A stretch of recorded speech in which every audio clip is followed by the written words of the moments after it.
So this is the Smithsonian Science for Global Goals presentation. We're going to be talking about how to engage youth in taking local action on the world's most pressing issues.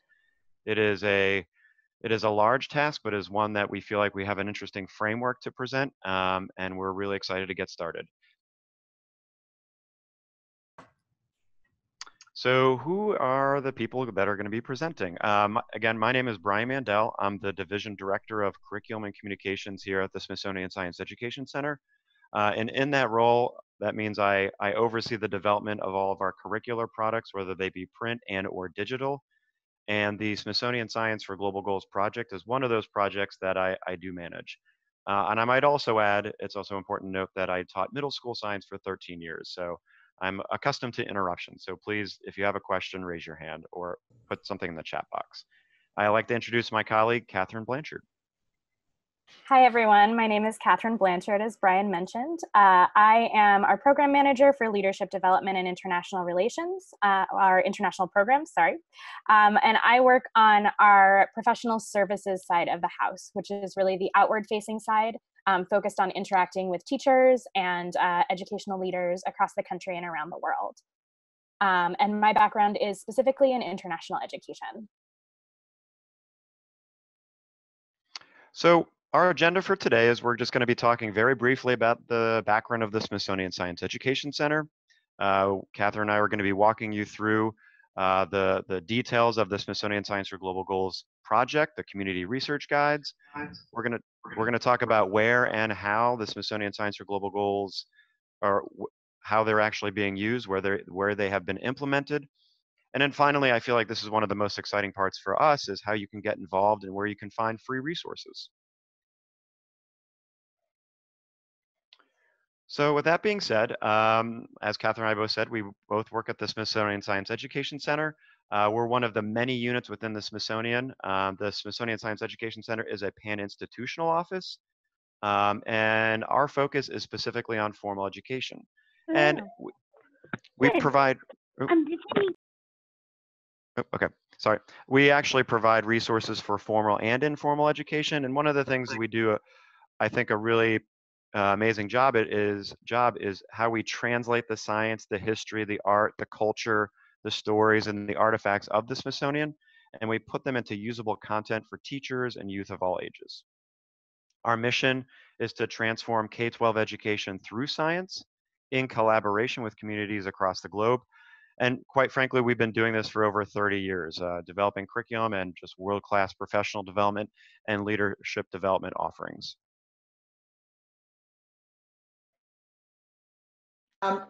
Michael, can you please?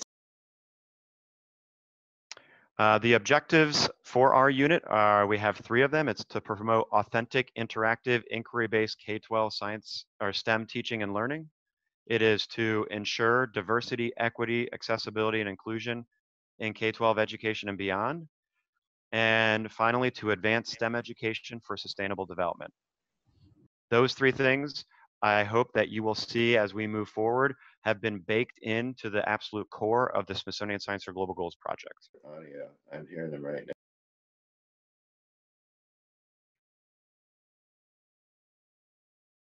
Got to unmute myself there. So today we're going to start with an activity, which is mapping your identity.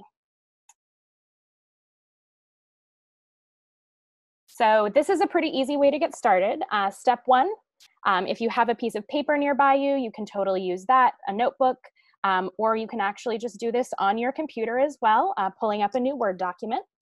Step 1, you're going to write your name in the middle of a page. And then step 2 is to put a circle around it. So this is the easiest part. Pretty straightforward.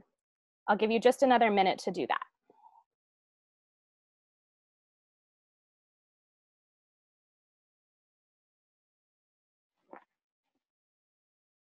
And for step 3, I'm going to ask you to answer the question, who am I, or what characteristics make me up?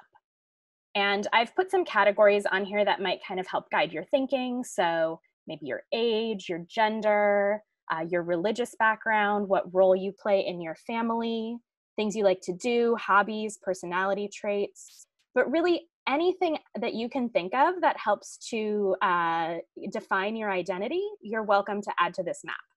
So I'll give you a couple of minutes to jot some things down. Since we are in this kind of condensed time space, it doesn't have to be totally complete, but see what you can come up with in a few minutes.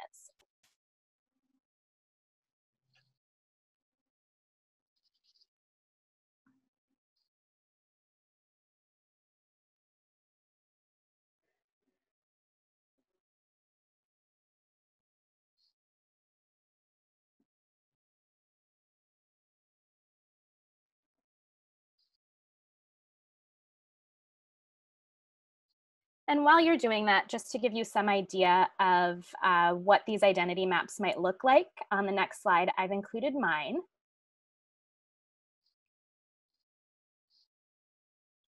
As you can see, I've added things like my pet bunny rabbit, that I'm short, that I love road trips and spicy food. And then on the following slide, Brian has added his as well.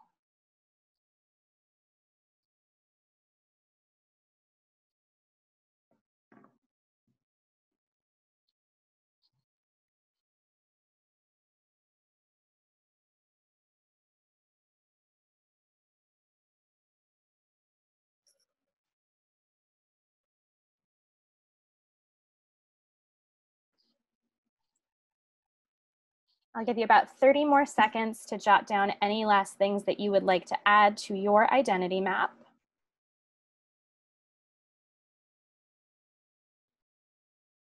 And Meg says Maine is beautiful. Yes, it is.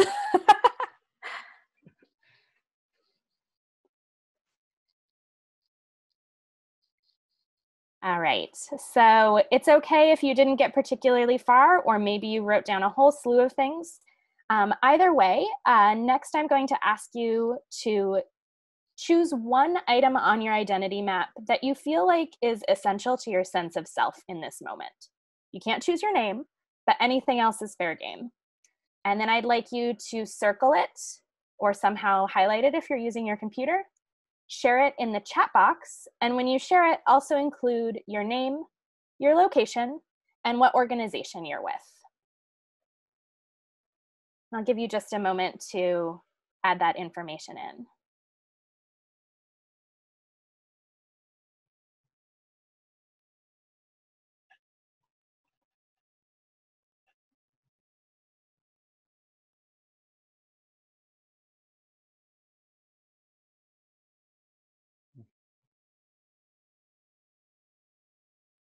So as you're typing that information into the chat box and sharing it with the group, just a quick note, make sure that you've selected everyone to send that chat to so that everyone else can see who you are and what you are bringing to the conversation with your identity map. Thanks so much, Meg from Dayton, Ohio. I love the procrastinating. It looks like Amy has a question. Just my chat is disabled. Your and chat I is can't seem to find.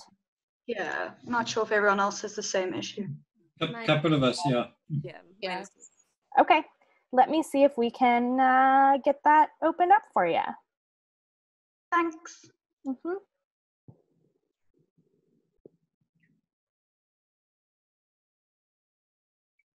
There we go. I think you should be able to chat with anyone now. Oh, thank you.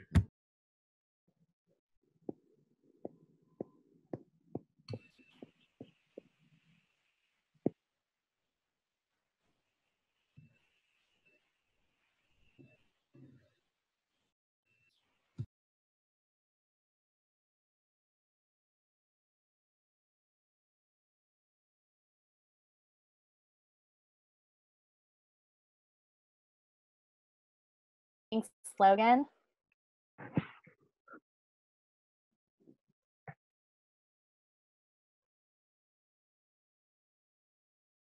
All right, it looks like we've got a few more people adding things in. All right, we've got folks from DC, from Baltimore.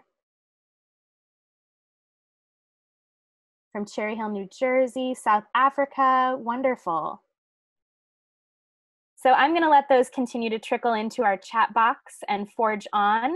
If you see someone who has some information that you identify with or that you'd like to chat about, I have turned on both the public and private chats, so you are able to chat with everyone and make some fun connections. All right, next slide. So there are a lot of things that we use this identity map for. It's a great way, first of all, to be an icebreaker, an introduction, like we've just used it as. But in our Smithsonian Science for Global Goals curriculum, we really use it as an opportunity for young people to start to understand themselves, how they interact with the world, and also understand their peers. So we're going to throw up a couple of questions here that are some of the things that we would follow up this activity in a classroom or in an educational setting with, that are focused on what are certain aspects of your identity that are more influential than others? How might your identity map change over time? How much control do you have over the things on your identity map? But the question that I'd like you all to maybe ponder and even answer in the chat box is, how might things on your identity map affect decisions you make in your life?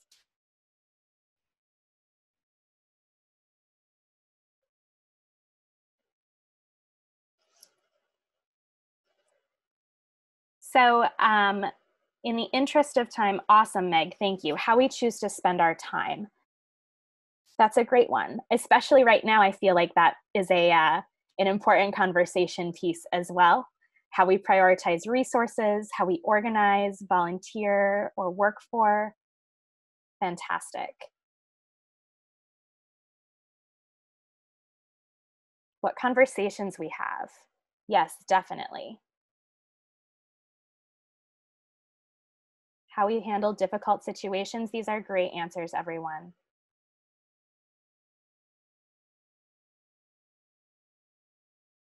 All right, I am going to let you all continue to populate this chat box and answer some of these questions, include information from your identity map. But I would like to kind of move ahead into the meat of today's program, focused on the Smithsonian Science for Global Goals. And briefly before we do that, I'm going to give about a 3-minute overview of what the United Nations Sustainable Development Goals are. I'm sure that many of you have heard of these. If you've heard of them, feel free to just raise your hand. But I would like to kind of bring everyone onto the same page before we continue on.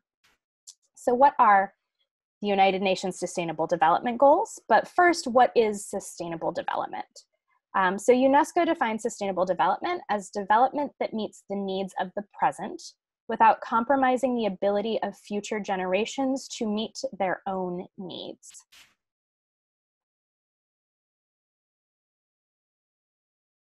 The UN SDGs, so that's United Nations Sustainable Development Goals, are 17 goals. They were adopted in 2015. And they're intended to inspire action in government, business, civil society, groups, and individuals around the world. They're intended to be achieved by 2030.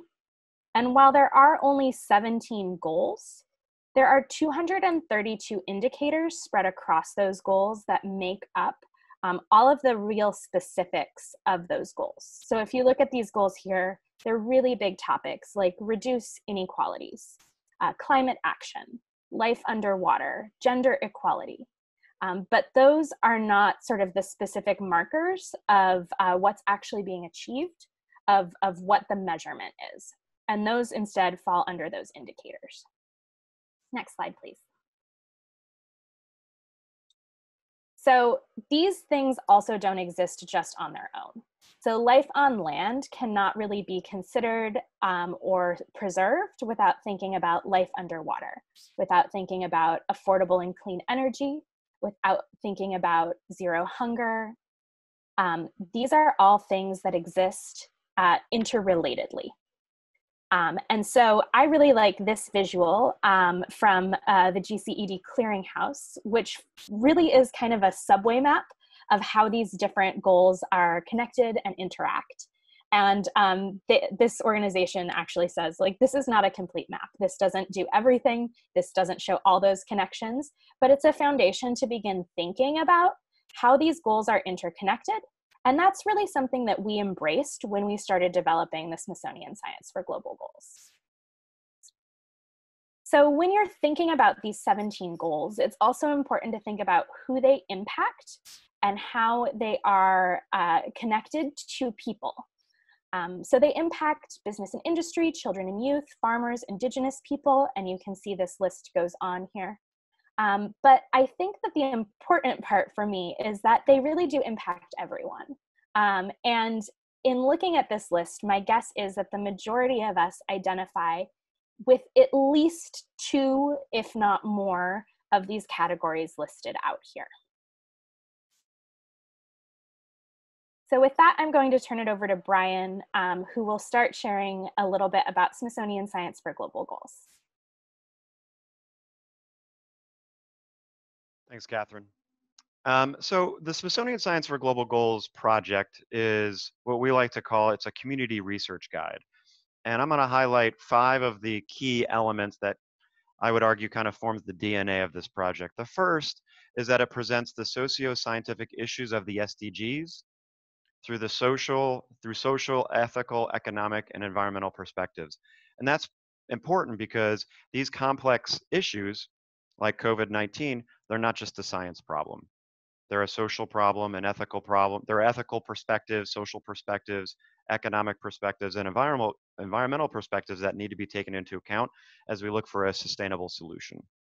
2, it's designed for youth ages 8 to 17 in formal or informal settings. 3, it's freely available. It's available in multiple languages, and we're actually very, very interested in getting it translated into more languages. 4, youth learn from researchers around the world who are working on a specific SDG-related problem. Youth also carry out local investigations on that problem and take local action in their own community. And I'm going to be talking more about what that looks like in more detail a little bit later on. And the 5th piece is it is developed in partnership with scientists, researchers, and professionals from around the world through a collaboration with the Interacademy Partnership, also known as the IAP, which represents 130 different academies, national academies around the world. And we also work with scientists within the Smithsonian and scientists at other agencies as well. It is a very, very much a collaborative effort. So how does it work? What you are looking at right now is our Global Goals Action Progression. And this is a progression that takes students from understanding their own identity, that's at the bottom of the pyramid where they're thinking about their learning dispositions, the cultural context by which they are understanding the problem, and background knowledge on that particular topic. And then what they're doing is they're using the science of questioning and investigation, where they're actually figuring out the science. They're not just learning about it, they're just not being presented with it. We are creating scenarios where they are figuring out the science. And then the top 2 pieces, the synthesizing and acting, is where this actually becomes more of a social studies or global citizenship piece, where they are taking this new knowledge and they're engaging in social action. And so you're starting with the science, the questioning and investigation, you're moving all the way up to synthesizing and acting, but in between is what we like to call the tie that binds. It's the critical reasoning, the systemic understanding, where they begin to think through those different perspectives, social, ethical, economic, and environmental, what their identity looks like within those perspectives and how it then plays within the larger system of their local community within those perspectives. And there's a lot of aha moments for students recognizing that they actually have the ability to change the system that they reside in. And we want them to do something with that new knowledge, which is why the top of the pyramid is to take action. And ideally from that action, they have developed a new sustainability mindset that they can iterate on and build into the next moment that they're trying, or next problem they're trying to solve. And also think through the scientific literacy piece.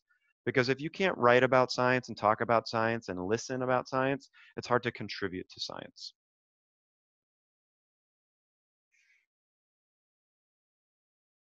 So I mentioned the sustainability mindsets, and I really feel like this is the piece that we hope will translate from one module, one experience to the next. And there's a lot of key pieces to this.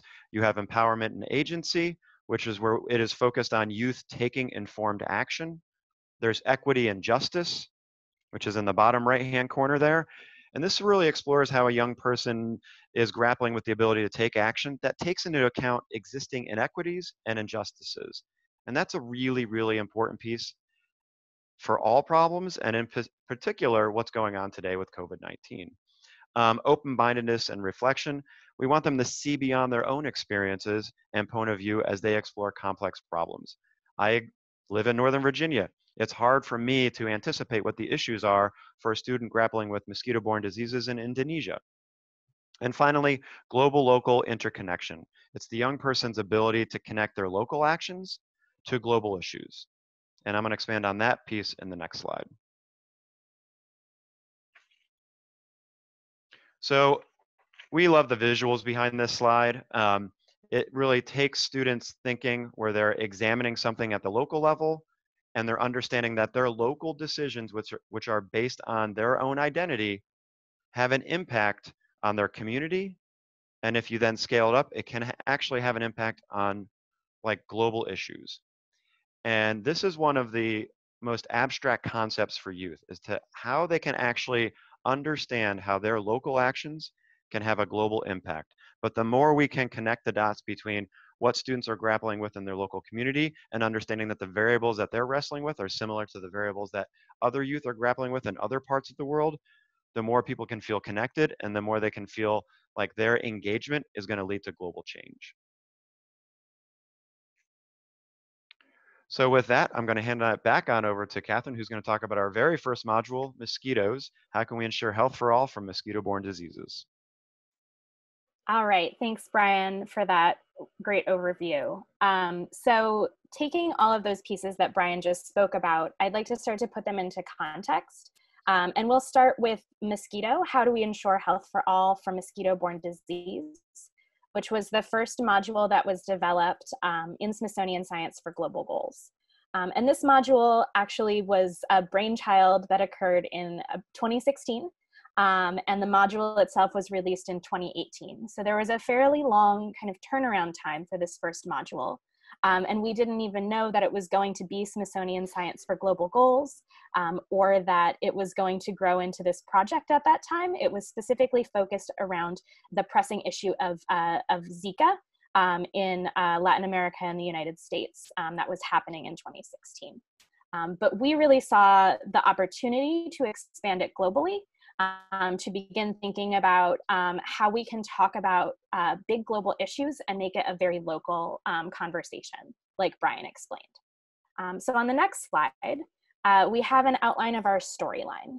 And the beauty of these modules is that they're developed to be incredibly customizable. Parts 1 and part 7 are kind of the bookends of the project. It begins with the problem, really understanding what that problem is like on a global scale, but also in your local community. Part 2 focuses on doing research in the community. So really digging in to what your community knows about this issue, how they think about it, how they've seen it change over time. Then parts 3, 4, and 5 are really focused on the science, on the investigation and experimentation, where students get to use their communities as laboratories. Part 6 is focused on management, or kind of the methods with which the world has so far figured out how to mitigate this problem. And part 7 is the action plan. So in all of these modules, Mosquito, or the next few that we'll talk about, part 1 is always the problem. Part 2 is focused on community. Part 6 is focused on management, or a similar kind of strain, and part 7 is focused on action. But it's really that science in the center that changes depending on the problem. All right, next slide. So in Mosquito, here are some of the things that students do. They experiment with different ways to collect mosquito larvae and observe how those larvae move. They study the structure and function of the mosquito and its life cycle. They determine where mosquitoes live in their community and investigate how to control those populations. So students set up a research area, which might be near their school, near a museum or after school space, or in their own homes or neighborhoods. They identify adult mosquitoes, so different species of mosquitoes, and the related health risks that those mosquitoes carry. And they also engage in citizen science through a mosquito species distribution study. That's a global study. To give you some sense of where this project has been implemented so far, we have worked with about 200,000 young people across the world. So as you can see, we have folks working on this in the United States, Guatemala, Panama, Colombia, Uganda, Malawi, Kenya, Thailand, India, Indonesia, and Australia. And we are adding more young people to this group of researchers working in their own communities every day. But an important piece of this material is really how we engage communities, because ultimately, the Smithsonian Science Education Center's goal is never to just produce material that is sort of static. It always has to be responsive to the needs of communities who we are supporting, and it is always collaborative. So we involve community researchers from across the world and experts when we develop this material. So you'll see in a few slides that we involve people who are doing research everywhere. We also engage with communities to provide professional development to teachers or other educators who want to use this material with students. As I said, it is really customizable, and I think that while that is one of the beauties of the material, it's also one of the challenges, because it takes the time and space to really think through what pieces of this are applicable to my students and what pieces of this are applicable to my community.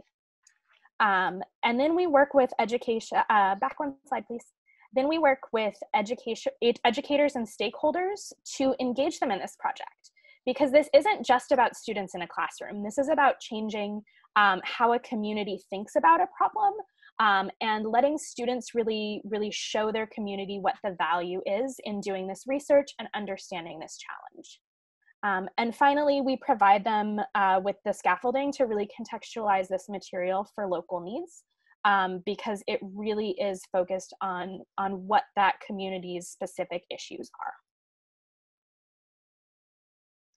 So ultimately, as you saw in that triangle that Brian showed, the idea is that students get to action. They get to that point where they can take action in their local community. So there are two examples I have on this slide here. On the left, we've got kindergartners in Panama who learned about the life cycle of mosquitoes and where their breeding grounds were. And they organized a campaign to pick up all of the trash in their school to eliminate some of those mosquito breeding habitats. As Brian mentioned, this material is really intended to be used with students ages 8 to 17. But we had a teacher who was teaching 8-year-olds and got moved down to kindergartners, and she was so excited about this material that she took it with her and was able to adapt it for her younger students. And then on the right, we have some high school students who are in Uganda, and they actually extended the idea of using mosquito traps to then look at mosquitoes and how they grow and change, and decided to make mosquito traps as a means of mitigation. So they found a bunch of different materials that might attract mosquitoes to help reduce the populations of mosquitoes in their homes or in their schools. And in terms of impact, one of the sustainability mindsets that Brian pointed out earlier is agency. So when we're looking at agency, this is the results from a very quick pre and post test with some young students in Australia. And you can see here the change in their confidence level about their ability to cause change in their local community focused on local problems. So at the beginning of this, we were under 30% of students able to cause change, or who felt like they were able to cause change. And at the end, their confidence level increased greatly. And I'll turn it over to Brian to talk about our newest module. I think, so thank you, Catherine. Yeah, so the next module in our development timeline was food. How do we ensure good nutrition for all? Which again, like I said earlier, is freely available. This module was released in December of 2019, and it has a very, very similar structure as Mosquito. You'll notice the coloring is the same. It begins with the students defining the problem in their local context. The second part, part two, is where they're really getting out into their community and understanding it a little bit more, doing some mapping activities. They're actually surveying community members. There is an ethnographic piece to this experience where they're learning from local histories, from elders, so that they can understand how food has actually changed in their community over a period of time. Part three is where they begin to understand the building blocks of nutrition at a very, very simple level. Part four is where they learn about all the different ways that food can be accessed and stored. Part five is where they think through cooking and how we preserve our food, not just a westernized look at this, but internationally, what are all the different ways that people cook and preserve food? And there's a lot of surprises in there. There's an engineering activity in part five as well. Part six is where they really begin to grapple with the idea of food and nutritional security. And food insecurity is this real palpable challenge that actually bleeds all the way throughout this experience, but we really try to capture it in part six in a way that students feel comfortable with, and they are able to wrestle with those concepts, even if they are not experiencing it firsthand. And in part seven is where students are developing an action plan, an integrated action plan, and then they're also developing a communication plan. So the story arc, like I said earlier, is the same. So here's some of the activities that students do in our food module. They actually map out food access points. And what we learned during field testing internationally was that even not just internationally, but also domestically, a lot of students, a lot of youth don't know where their food comes from. The second part is they're recording oral histories. And I think that's just a really powerful piece. That intergenerational tie-in it's really powerful as you lead into the action plan. Third one is creating and analyzing food journals. I think this is a really important piece for students to do over the course of the entire experience because, like I said earlier, they might have some surprises there. They determine servings and serving sizes and portions. They explore recipes and ingredients.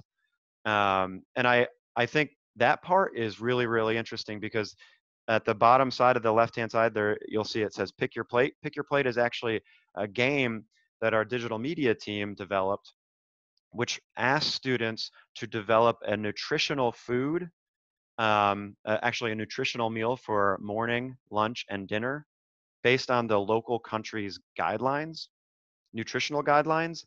And it's really interesting because if you do this in the United States, you somewhat understand the nutritional guidelines. You might be surprised with how much salt and how much fat is in our food. But then if you move to different countries, and right now we have 5 countries that are available, you are presented with local foods, local currency, and the local country's nutritional guidelines. And you have to really grapple what it means to create a nutritional meal based on that local country's nutritional guidelines. And it is very difficult to do that, but we want students to productively struggle with the concept that nutrition is something that is defined, by the local context. And finally, digitally construct a day's worth of meals in different countries. And we have these brilliantly bright, visuals of students or youth from around the world being like in images that have all the food that they've eaten over the course of a week. And it really sends it's a very symbolically strong message about all the variety of what nutrition looks like on a global scale. And as Katherine mentioned, we work with scientists, curators, policymakers, game designers, historians, health managers from around the world as we develop these modules, because the lead developers, we might have somebody who's a geologist, or I'm an environmental scientist by trade. You have to talk to people who know this topic better than anybody.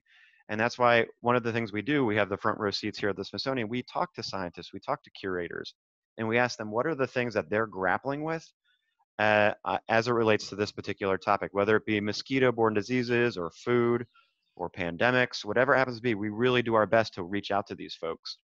And in some instances, the interest is so high where they actually just want to be a part of the overall experience. So what we've done with a lot of our modules is capture their stories and their perspectives on this topic, the ethical perspectives, the environmental perspectives as it relates to this topic, and we put them into the experiences themselves. And it is a great moment for students from around the world to see models that look like them, that talk like them, that maybe have a similar identity map that they've created, so that they can understand that the science and hopefully the solutions are actually achievable together. And Brian, I think an important piece to sort of talk about here, and you might actually want to dig into this for a moment, is how much content is in here. But the fact that it is so customizable allows you to really design how much of it you want to do with the students you're working with, and how long you want it to take. So do you want to talk a little bit about that? Yeah, that's a really good point. So as both Katherine and I have stated, each of these modules, whether it's the mosquito module or the food module, has 7 parts. Each part has anywhere from 5 to 10 tasks.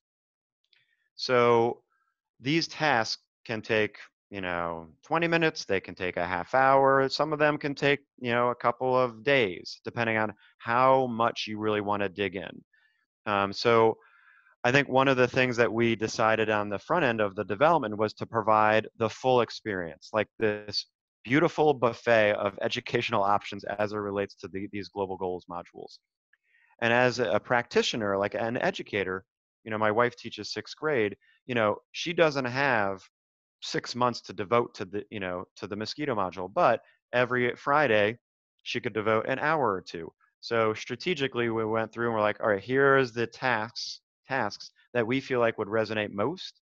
And then she was able to create a customized experience of the mosquito module. So I think when you do go to the landing page and you look at all the different tasks, it can be somewhat overwhelming. But I think as educators, we make professional, strategic decisions every day. So as you kind of go through and you're like, these are the tasks that resonate most with me, I feel like they align with the content that I need to, deliver for my students.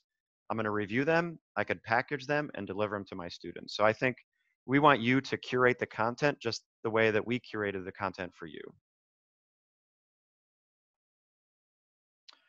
So just like Katherine ran everybody through an activity, we're going to be doing the same thing. This is actually coming from our food module. It's called Building Claims from Evidence. So I'm going to walk you through this step by step, and then there's going to be an opportunity for you to provide some feedback through chat or a poll. I think we've got that up and running. We're ready to go with that. So yeah, we'll see about the poll. I think some of our settings got adjusted, but otherwise we'll do it through chat. Okay, fantastic. So in this task, you're going to learn how to collect and use evidence to create and support claims. This will help the team, the research team, which we are a part of, get better at explaining how you know what you know. And I'll just give this quick caveat here. I think it's important for youth and, quite frankly, adults to understand what it means to make a claim, to cite evidence that supports the claim, and to provide reasoning. And I feel like those are the pieces that are really powerful, and they sometimes are not connected directly. So that's one of the reasons why this activity, I feel like, resonates so well with youth. Okay, so I think we've all maybe heard of the 5-second rule, but if you haven't, here is the actual rule. The 5-second rule is a food hygiene belief stating that there is a defined window of 5 seconds where it is permissible to pick up and consume food after it has been dropped onto the floor and potentially exposed to contamination. So here is the scenario. Natasha was slicing a tomato. Slices fell onto the clean tile floor. She thought the tomato was on the floor for about 5 seconds. She wondered if the slices were safe to eat. And she has heard of the 5-second rule, but she's not entirely sure what to do. So here are 3 claims, and I'm going to read these out because then we're going to be listing a whole series of evidence. So claim 1, if Natasha's food was on the floor for less than 5 seconds, it is safe to eat. That's a claim.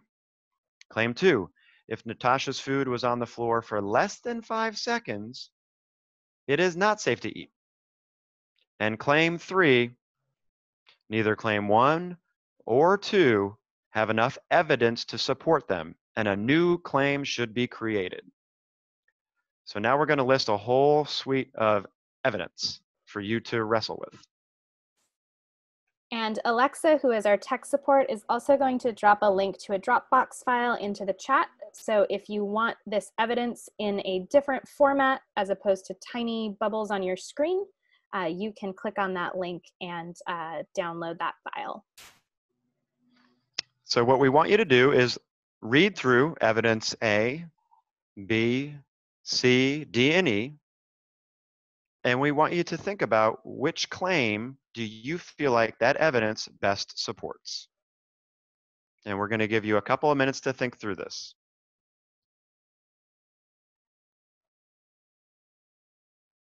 Alexa, you want to just throw the claim? Yeah, perfect.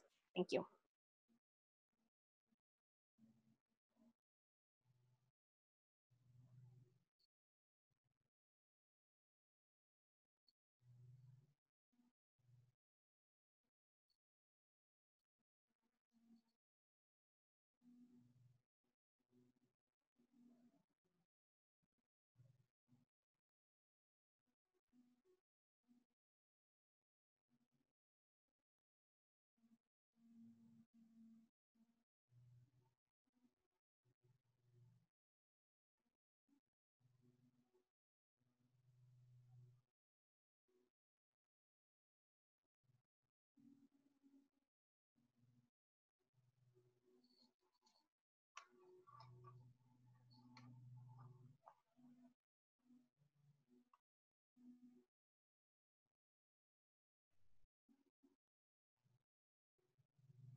All right, so Alexa has put up a poll, and if you have come to terms with the claim of choice, you can go ahead and vote in that poll.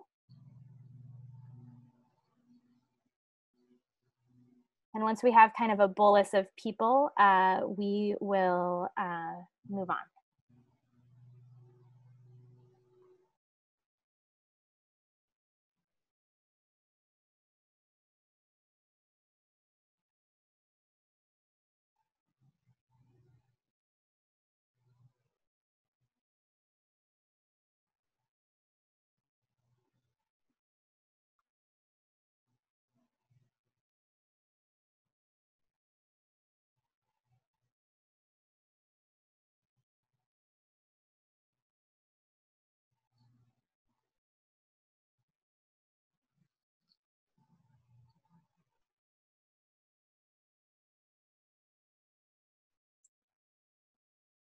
All right, I think we've got about 2/3 of our votes in. So if you have not yet voted and would still like to, go ahead and put your claim of choice in there.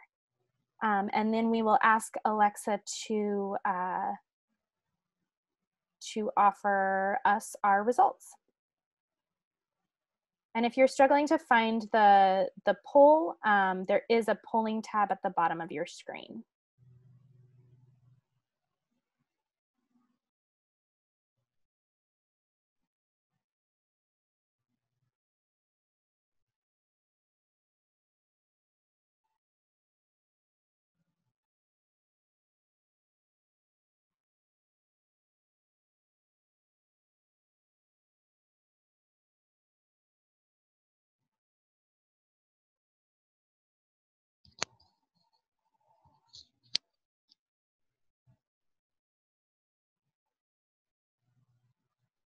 right, so Alexa has shared our results.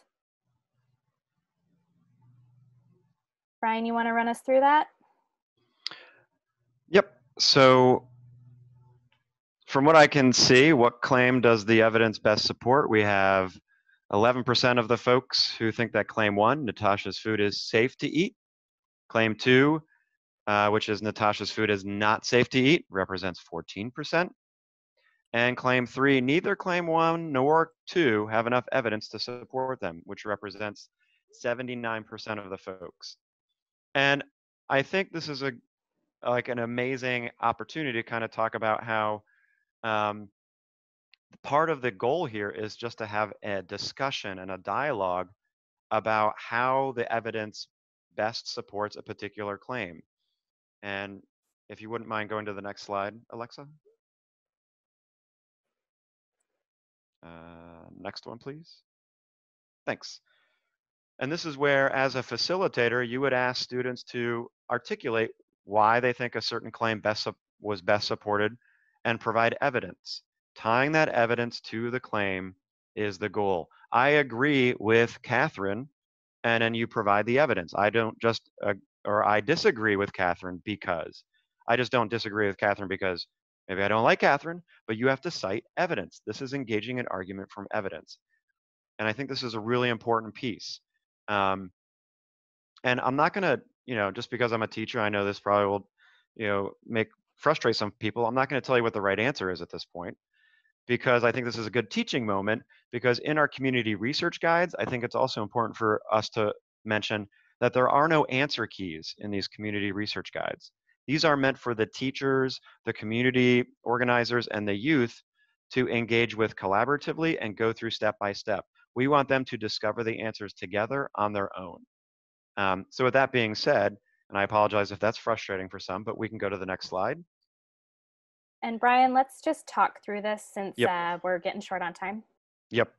And just like science and knowledge in general, as it continues to push forward, new evidence is provided. And I think one of the things that's a really interesting part of this activity is we present a new round of evidence. And we want students to then revisit their original claim and potentially think through how they think that claim might have been validated with the new evidence, or they might actually have to shift whether or not their claim still can stand the scrutiny of this new evidence. And I feel like this provides a really rich opportunity for the class to understand how knowledge and things that we feel like are fixed are actually not.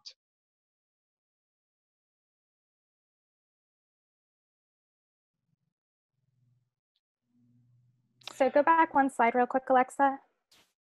So if we were doing this with students, I think some of the big things that we can help them take away from this is all of the things that Brian just elucidated for us, but also the idea that the quality of your source matters.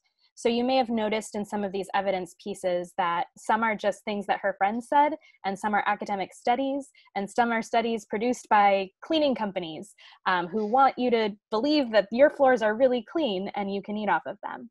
So there is an opportunity to have that broader conversation about credibility of sources as well. And as we stated earlier, we work with scientists and curators and health managers from around the world, and they actually comment on things that relate directly to what these activities are speaking to. And Carlos, who works for Johnson & Johnson, he's a global health manager, he actually talks about how critical it is to tie the evidence to the science. And this is just a piece where we're highlighting that. And we also wanted to provide you with specific recommendations if you're interested in this activity about where this sequence actually resides within this module. And I know we're running short on time, but we just wanted to talk a little bit about what's new and what's next. So as I talked about, and Katherine talked about, Mosquito and food have already been published. They are freely available. We are currently working on 2 modules, one on sustainable cities and sustainable communities, and one is on biodiversity. And these are actually being developed as we speak. And I might also add that we are currently working on a very, very targeted rapid response module that is capturing some of the elements of what is currently going on for COVID-19. It is a very condensed experience. It is not out yet. We are working on it right now, and as soon as it is available, we will make sure we put it up on our website, and we make sure we send it out through social media. But those are the 3 that we are currently developing, and there's a lot of interest in water, weather, agriculture, and biotechnology and oceans.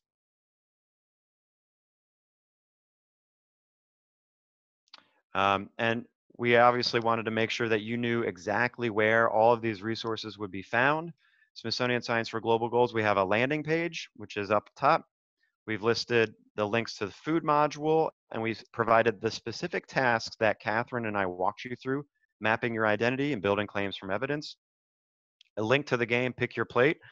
I challenge you to get a gold medal in the 5 countries, and just know that in the months to come, we're adding in 3 additional countries, which we're very excited about. The Mosquito module is also listed there as well. And the Mosquito module, as I talked about earlier, has been translated in its entirety into Spanish. Every part, and supporting content has also been translated into Spanish. So we're very excited that this content is freely available.